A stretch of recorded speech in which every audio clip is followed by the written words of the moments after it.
everyone and welcome back. Today I'm going to be taking you through what's in my nappy caddy, and by that I mean the little box of things which I keep by my change station, so everything I need to hand when I'm changing baby.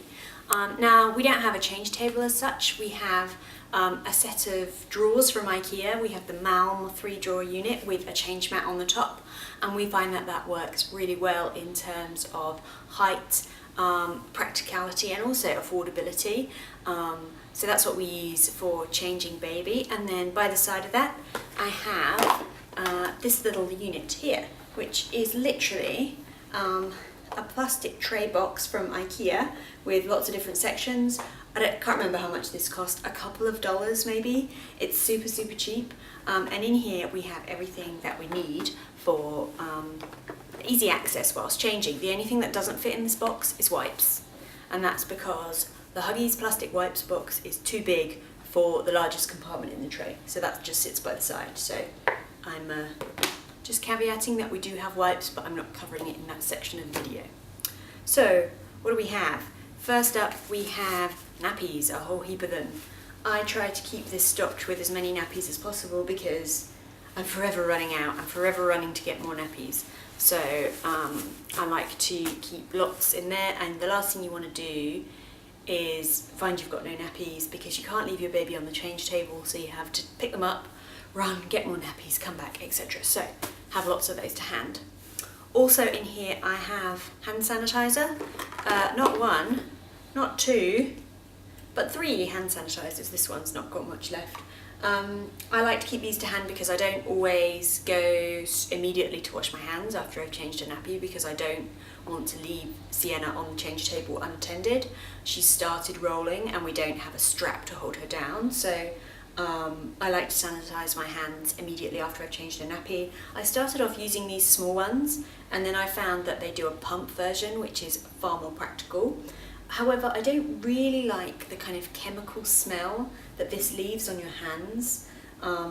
So it's a bit of a double-edged sword. You know, you want to have clean hands, but I don't really like the smell. And I've noticed if I was to put my hand in my mouth after I've used this, it's got a horrible taste, and I wouldn't want Sienna to lick my hand or something, which she might often do, and taste this, so that's a bit annoying.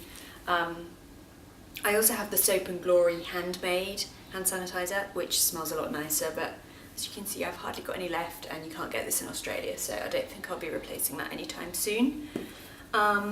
I also have in here baby Panadol, which is the Australian equivalent of Calpol. If you're in the UK, it's pain relief or fever relief.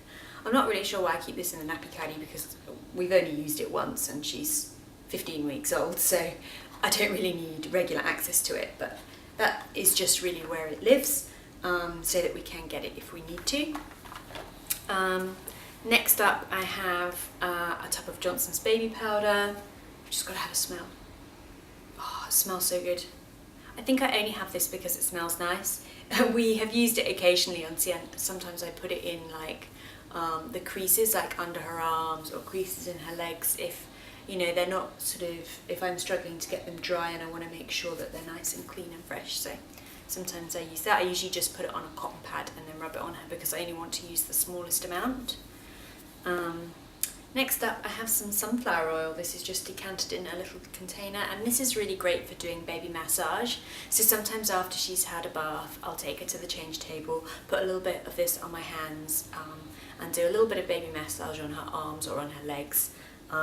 We don't always do it, but we do it sometimes, and there's probably some great videos on YouTube if you want to have a search for how to do baby massage if you don't know already. I have some cotton pads. I use these with the talcum powder, as I said before. Some people use cotton wool in water to wipe a newborn baby when you're changing their nappy. We just use wipes, but some people would use these, or cotton wool balls for that as well. Next up we have some baby sorbeline cream. This is a giant one in a pump. I don't know if we'll ever get through this. I'll probably just start using it myself. This is really great if your baby's got some dry skin or something like that, so I can recommend that. I've got a tub of Sudocrem, which is brilliant for nappy rash. We haven't had to use it that much. I think nappies these days are so great and we change nappies so often that nappy rash hasn't been a big problem, but I like to have this on hand just in case. And I've also got, look, a little teeny tiny one, look at that, which we got as a freebie in a bounty bag from the hospital, which is like a bag where you get lots of freebies from companies to try and entice you to use their products. So I thought we might use that in the nappy bag, but we haven't. So anyway, that's here. The next thing I have is a baby hairbrush. Now my husband laughed at me when I bought this before Sienna was born. And actually he loves to brush her hair, it's so cute. She hasn't got very much hair and it clearly doesn't need brushing. But this is so soft and I think she really likes it. It's just very relaxing and calming having your hair brushed with this in the morning or after a bath. So that's very good. And from the same baby range, I've got baby nail clippers. This just pops out like this and you clip like so. The reason they're baby is that this section here is much smaller than it would have in adult nail clippers, and this is really chunky so it's easy to hold. You really don't want to be slipping with your grip when you're clipping baby's nails. I was really terrified to use this, and for the first 6 or 7 weeks I would file Sienna's nails, but that became slightly impractical because it takes forever and her nails grow so quickly that I needed a more a speedier method of shortening her nails really, and she would scratch her face, etc. So I now use this. I've got used to it. It was a bit daunting at first because I thought I was going to clip her skin, but actually it's fine and I've never done that, so I can highly recommend investing in some baby nail scissors. Finally, the last thing we have is a thermometer. Now initially I bought one of those thermometers that you would put under baby's arm or grown-up's arm to take their temperature, but it takes, I think, 30 to 40 seconds for the temperature to register, and in the meantime your baby's wriggling everywhere. The chances are if you're taking their temperature in the first place it's because they might have a fever, so they're unhappy.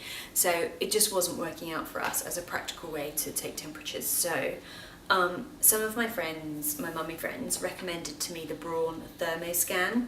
This is a thermometer that you use in the ear. It's digital, and what you do is you place a little plastic cap over this end piece here for hygiene purposes. You push go, you pop it in the ear, and literally 2 seconds later it's taken a reading. It's really accurate, it's painless. You want to be careful putting this in your baby's ear because obviously it's a very delicate area.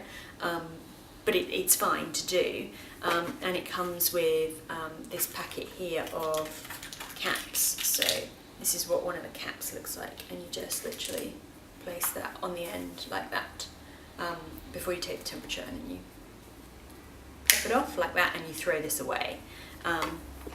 So I would highly recommend this sort of thermometer. We had great fun testing it out when he arrived, took everyone's temperatures, and this is the type of thing they used on the hospital when I was in hospital after having Sienna. So highly recommend this as a safe and accurate and easy to use really way of taking your baby's temperature. So that's it for what's in my nappy caddy. I hope you enjoyed that run through of everything we have. If there's something you think I'm missing, what do you have that I don't have, please let me know in the comments below. Please also check out the links below to have a read of my blog and also follow me on Twitter. Hope you're all well and look forward to seeing you next time. Bye! And that is the Aiden and Anae Swan blankets.